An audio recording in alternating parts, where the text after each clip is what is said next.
Joindre les forces étant gay et femme, deux défis. Au début, il fallait prendre des petits pas et faire très attention. Le gouvernement et les forces canadiennes commençaient à tourner la page sur la façon de gérer l'homosexualité dans les forces.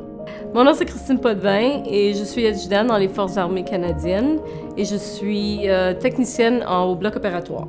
Premièrement, j'étais très en forme et j'avais beaucoup d'énergie. Alors, j'ai pris le temps d'y penser et j'ai décidé de joindre les Forces armées canadiennes. Je dirais que les premiers 10 ans de ma carrière, j'ai fait très attention.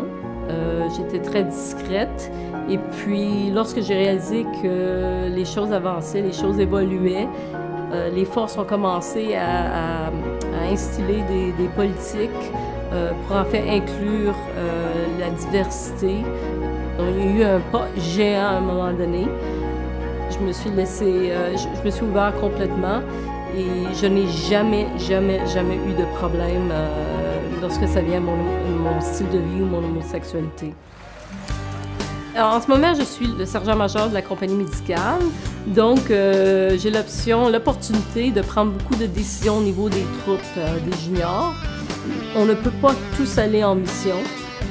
Mais le fait qu'on peut entraîner des gens, qu'on fait partie de l'équipe qui entraîne les gens, qui envoie la meilleure équipe médicale au monde sur des missions, c'est important pour eux autres de le comprendre aussi.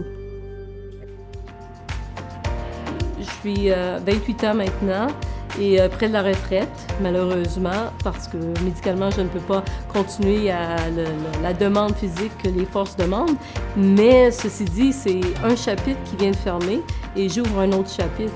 Je me suis mariée en 2013, donc le plan, c'est prendre notre retraite et avoir beaucoup de plaisir avec les 6 petits-enfants et les enfants et toute la grosse famille.